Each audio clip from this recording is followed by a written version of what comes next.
अस्सलाम वालेकुम स्टूडेंट्स, आज हम स्टडी करेंगे कैरोटीनाइड्स। आपके नोट्स में पेज नंबर 477 पर ये दिया गया है। शुरू में जब हमने क्लासिफिकेशन की थी तो हमने उसमें स्टडी किया था that tetraterpenoids are called carotenoids. Basically carotenoids में चूँकि टेट्राटर्पिनाइड्स हैं, इट मीन्स इसमें 8 आइसोप्रीन यूनिट्स जो हैं वो आपस में लिंक अप हुए होंगे। इसकी फर्स्ट लाइन में यहाँ आपको इसकी अक्रेंस दी गई है। Basically carotenoids are yellow red pigments which are widely distributed in plants and animals. ये आपको दिया गया है और ये लास्ट जो पैराग्राफ है इसमें इसकी डेफिनेशन दी गई है दैट कैरोटीनाइड्स आर पॉलीइन्स। बेसिकली इनमें पॉलीइन हैं तो कार्बन कार्बन डबल बॉन्ड्स जो हैं वो काफ़ी इसमें प्रेजेंट होंगे। And almost all the carotenoid hydrocarbons they have molecular formula of C40H56। तमाम कैरोटीनाइड हाइड्रोकार्बन्स जो हैं उनका मालिकुलर फार्मूला C40H56 है। यहाँ पे C40 भी इंडिकेट कर रहा है कि इसमें 8 आइसोप्रीन यूनिट्स जो हैं वो आपके पास प्रेजेंट होंगे। इसमें तमाम लिंकेजेस जो हैं वो हेड टू टेल लिंकेजेस ही होते हैं आइसोप्रीन यूनिट्स के। सिर्फ सेंटर वन जो है वो आपका टेल टू टेल लिंकेज है। इसका मतलब जब 8 आइसोप्रीन यूनिट्स मिलेंगे तो 7 लिंकेजेस बनेंगे। उन 7 में से 6 जो हैं वो आपके पास सारे के सारे हेड टू टेल होंगे, लेकिन जो सेंट्रल वन है, 7th वन लिंकेज है, वो टेल टू टेल लिंकेज इसमें मौजूद होगा। इसमें ये कुछ लाइंस मैंने हाईलाइट की हैं रेड कलर में। यहाँ पर दी गई है आपको एक डेफिनेशन। एपोकैरोटीनाइड्स क्या होते हैं? ऐसे कैरोटीनाइड्स या ऐसे कंपाउंड्स जिनमें कार्बन का नंबर 40 से कम होता है लेकिन structurally they are related to carotenoids, उनका स्ट्रक्चर कैरोटीनाइड से मिलता जुलता होता है, उनको हम एक सेपरेट क्लास में प्लेस करते हैं विच इज़ कॉल्ड एपोकैरोटीनाइड्स। तो ये एक एपोकैरोटीनाइड की डेफिनेशन जो है वो आपको पता होनी चाहिए। और इसमें हमने जो कंपाउंड स्टडी करना है, विटामिन ए जो है वो आपको दिया गया है। Vitamin A also belongs to the class of this apocarotenoid which contains less than 40 carbons but its structure is very closely related to the carotenoids। ये आपके पास आ गया विटामिन ए। इसका मॉलिक्यूलर फार्मूला आपको गिवन है C20H30O। आपके notes में page number 491 पर जो है वो ये दिया गया है। देखिए, विटामिन ए को रेटिनोल भी कहते हैं या एजीरोथोल का नाम भी दिया जाता है। ज़्यादा कॉमनली हम इसको रेटिनोल के नाम से जो है वो जानते हैं। विटामिन ए 2 तरह का है, एक को हम विटामिन A1 कहते हैं और इसका दूसरा जो कंपाउंड है उसको हम विटामिन A2 कहते हैं। Basically these vitamins they are diterpenoids and they are classified in the class of apocarotenoid। अगर हम इसकी कुछ इंपॉर्टेंस को देखें तो सेकंड पैराग्राफ में इंपॉर्टेंस दी गई है दैट विटामिन A1 इन्फ्लुएंस करता है एनिमल ग्रोथ को। इसके साथ साथ ये रेजिस्टेंस जो है उसको भी इंक्रीज़ करता है, रेजिस्टेंस टू डिजीज़ जो है उसको भी इंक्रीज़ करता है। अगर इसकी डेफिशिएंसी हो जाए ह्यूमन डाइट में, ह्यूमन बॉडी में, तो उससे नाइट ब्लाइंडनेस जो है वो काज हो जाती है। और अगर ये डेफिशिएंसी बहुत अरसा तक रहे तो फिर हार्डनिंग ऑफ कॉर्निया जो है उसकी प्रॉब्लम जो है वो होती है। और इसके अलावा विटामिन ए जो है ये आमतौर पर फ्री फॉर्म में या in the form of esters, दोनों फॉर्म्स में जो है वो प्रेजेंट होता है। शुरू में इसको विस्कस येलो ऑयल की फॉर्म में जो है वो आइसोलेट किया गया था, लेकिन अभी क्रिस्टलाइन सॉलिड की फॉर्म में भी अवेलेबल है। विटामिन ए जो है अगर हम इसके टेस्टिंग देखें तो इसका एक टेस्ट आपको दिया गया है। ये आपको पता होना चाहिए कि अगर आपने विटामिन A1 का टेस्ट करना है तो आप क्या करेंगे, आप एंटीमनी ट्राइक्लोराइड का क्लोरोफॉर्म में सोल्यूशन बनाएंगे। जैसे ही उसको विटामिन A1 के साथ रिएक्ट करवाएंगे, उसमें विटामिन A1 डालेंगे तो वो ब्लू कलर प्रोड्यूस कर देगा। तो ये कलर रिएक्शन जो है वो इसमें मौजूद है, ये आपको याद होना चाहिए। और इसकी लैम्डा मैक्स वैल्यू आपको गिवन है दैट इज़ 325 इसकी लैम्डा मैक्स वैल्यू है। उसके बाद देखिए इसकी IUPAC नेमिंग आपके पास आ गई। IUPAC नेमिंग में हम ये देखते हैं कि इसका वैसे कोई सिस्टमेटिक नॉमेनक्लेचर नहीं है। जो इनके ट्रेडिशनल नेम्स हैं वही जो हैं वो ज़्यादातर यूज़ किए जाते हैं। सो विटामिन ए जो है उसको रेटिनोल कहा जाता है। रेटिनोल नाम से पता चल रहा है, ओल इंडिकेट इसमें प्राइमरी अल्कोहलिक ग्रुप मौजूद होगा। और अगर आप इसकी ऑक्सीडेशन कर देंगे तो वो एल्डिहाइड बन जाएगा जिसको रेटिनॉल कहा जाता है। और रेटिनॉल एल्डिहाइड है, उसकी फर्दर ऑक्सीडेशन करेंगे तो रेटिनोइक एसिड बनता है। और ये जो रेटिनोइक एसिड बनेगा कार्बोक्सिलिक एसिड को इंडिकेट कर रहा है। उसके बाद आ जाइए इसके नेक्स्ट पैराग्राफ में आप यहाँ पर आ जाता है कि जब हम इसकी कैटालिटिक हाइड्रोजिनेशन करते हैं तो इससे पर हाइड्रो वाइटामिन A1 जो है वो प्रोड्यूस होता है। उसका मालिकुलर फार्मूला C20H40O है। अगर आप वाइटामिन ए का फार्मूला और पर हाइड्रो वाइटामिन ए के फार्मूला में देखें तो 10 हाइड्रोजन का डिफरेंस आ रहा है। इट इंडिकेट्स कि इसमें 5 कार्बन कार्बन डबल बॉन्ड्स जो हैं वो आपके पास प्रेजेंट हैं। दूसरा, इसमें ये भी देखा गया कि it forms an ester with para nitrobenzoic acid, क्योंकि इसने एक कार्बोक्सिलिक एसिड के साथ मिलकर एस्टर बनाया। इट इंडिकेट्स कि इसमें अल्कोहलिक ग्रुप जो है या हाइड्रोक्सिल ग्रुप जो है वो मौजूद होगा। तो ये दो चीज़ें हमारे पास आ गई।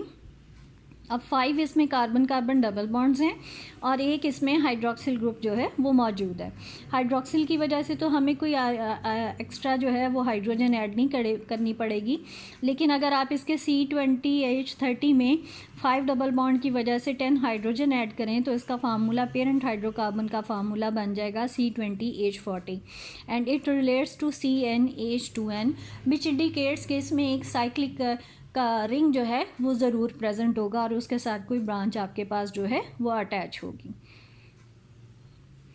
अब इसके पेज नंबर 492 पर आ जाइएगा। उसमें शुरू में ये लाइंस कुछ मैंने हाईलाइट की हैं, इनको आप स्टडी कीजिएगा। इसमें ये दिया गया है कि जो पर हाइड्रो वाइटामिन A1 है उसको बीटा आयोनोन से सिंथेसाइज किया जा सकता है। क्योंकि पर हाइड्रो वाइटामिन A1 से जो है वो बनता है और बीटा आयोनोन से पर हाइड्रो वाइटामिन सिंथेसाइज होता है। इसका मतलब क्या, आप वाइटामिन A1 को वाइटामिन A जो है A1 जो है उसको भी बीटा आयोनोन से सिंथेसाइज कर सकते हैं। तो इसके कुछ रूट्स आपको यहाँ पर दिए गए हैं। ये सिंथेटिक रूट्स जो हैं वो आपने स्टडी करने हैं। इसमें सबसे पहला रूट देखिए आपको दिया गया है, ये आपके पास जो है एक अल्फ़ा बीटा अनसैचुरेटेड कीटोन है। इसको रिएक्शन देखिए sodium amide liquid ammonia acetylene और वाटर के साथ रिएक्ट करवाया गया है। इसमें बेसिकली होगा क्या, सोडियम एमाइड एसिटिलीन के ऊपर रिएक्ट करेगा और सोडियम एसिटिलाइड पहले बन जाएगा। जो सोडियम एसिटिलाइड बनेगा उसमें सोडियम पॉजिटिव एंड और C आपका नेगेटिव एंड बन जाएगा। वो जो C नेगेटिव है वो कार्बोनाइल कार्बन पे अटैक करेगा, ये O नेगेटिव है, it will take up a proton और आपके पास OH बन जाएगा। तो आप देखिए नेक्स्ट कंपाउंड बन गया। शुरू में सारा वही है, C के साथ H, नीचे आपके पास OH और कार्बन के साथ C ट्रिपल बॉन्ड CH आके लिंकअप हो गया। उसके बाद अगला देखिए रिएक्शन है इन the presence of sulphuric acid. Sulphuric acid जो है एसिडिक मीडियम प्रोवाइड कर रहा है और यहाँ पे चूँकि ये एलिलिक पोजीशन मौजूद है, एलिलिक पोजीशन पर OH है, तो इसमें एलिलिक रीअरेंजमेंट हो जाएगी और उस रीअरेंजमेंट के रिजल्ट में होगा क्या, आपका ये OH प्रोटोनेट होके OH2 पॉजिटिव आयन बनेगा। डबल बॉन्ड यहाँ से शिफ्ट होगा, यहाँ से वाटर को रिलीज़ करेगा और वो वाटर टर्मिनल पोजीशन पर अटैक करेगा और उसकी डीप्रोटोनेशन हो जाएगी। तो आप देखिए कि इस तरफ तो सारा वही आपका रिएक्शन दिया गया है और इस तरफ आपके पास रिंग के साथ डबल बॉन्ड और आगे CH2 के साथ OH अटैच हो गया। इसका आगे रिएक्शन दिया गया है इथाइल मैग्नीशियम ब्रोमाइड के साथ। इथाइल मैग्नीशियम ब्रोमाइड आपको पता है ग्रिग्नॉड रिएजेंट है। ये ग्रिग्नॉड रिएजेंट जो है वो अटैक करेगा और कहाँ पर अटैक कर रहा है वो आप देख रहे हैं। 2 पोजीशंस हैं जिस पे ये अटैक कर रहा है, क्योंकि इसमें आपको पता है Mg पॉजिटिव है, E नेगेटिव है। अब यहाँ पर आप देखें ये एसिटिलीनिक ग्रुप है। इस एसिटिलीनिक ग्रुप की जो C के साथ H होती है वो हाइड्रोजन एसिडिक होती है, C नेगेटिव है। C नेगेटिव MgBr के को अपने साथ अटैच कर लेगा और हाइड्रोजन इथाइल ग्रुप लेके इथेन की फॉर्म में इसमें से निकल जाएगा।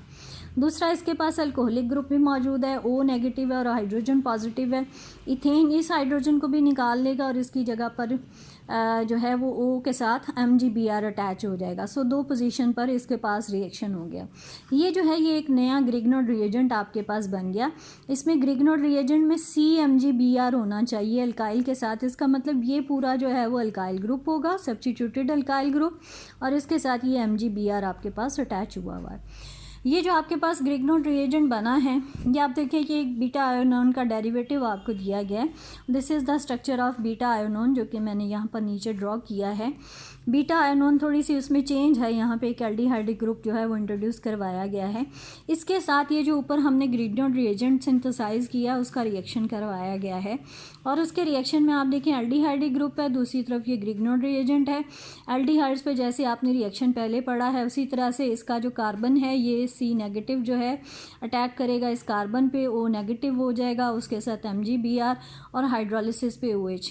तो आप देखें शुरू में सारा स्ट्रक्चर वही है, ये CH3 के साथ ये CHOH बन गया और उसके साथ आके आपका बाकी सारा कंपाउंड जो है वो लिंकअप हो गया। नेक्स्ट स्टेप में देखिए इसकी hydrogenation in the presence of platinum which is supported on barium sulphate.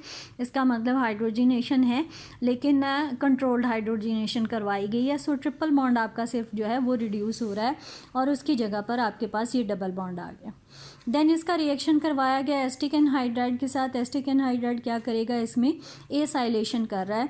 Acylation OH की हो सकती है, O के ऊपर एसाइल ग्रुप आ जाएगा, OAC बन जाएगा। अब यहाँ पे दो जो हैं वो हाइड्रोक्सिल हैं लेकिन इसमें से ये वाला आपका प्राइमरी है और ये आपका सेकेंडरी है। प्राइमरी की एसाइलेशन ज़्यादा आसानी से होती है, सो ये एसाइलेट हो जाएगा और ये आपके पास उसी तरह से मौजूद रहेगा।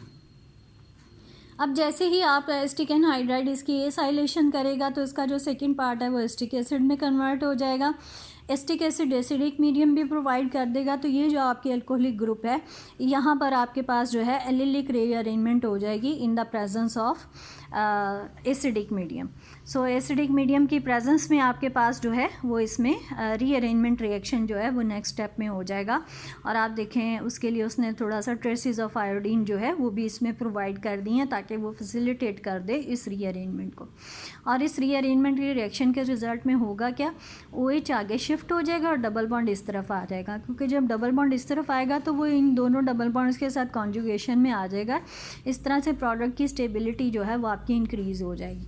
तो आपके जो नेक्स्ट प्रोडक्ट दी गई है उसमें आप देखें OH आपका नेक्स्ट कार्बन पे चला गया। And finally in the acidic condition ये जो आपके पास OH बना है अल्कोहल बन गई है। Alcohol they can undergo dehydration in acidic condition. यहाँ पे डिहाइड्रेशन हो जाएगी, एक और डबल बॉन्ड बन जाएगा, क्योंकि डिहाइड्रेशन पे फिर से जो डबल बॉन्ड प्रोड्यूस हो रहा है वो कॉन्जुगेशन को इंक्रीज़ कर रहा है, इसलिए ये स्टेप भी बड़ी आसानी से इसमें आगे मूव कर जाएगा। एंड फाइनली इसकी हाइड्रोलिसिस करवाई गई है बेसिक कंडीशन में। जब आप इसकी हाइड्रोलिसिस करेंगे तो ये जो आपका CH2OAC है ये हाइड्रोलाइज हो जाएगा और ये CH2OH में कन्वर्ट हो जाएगा। So this is the formula of vitamin A1 which is called retinol.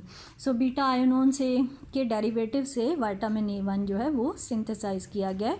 ये फर्स्ट आपके पास एक सिंथेटिक रूट इसमें दिया गया है।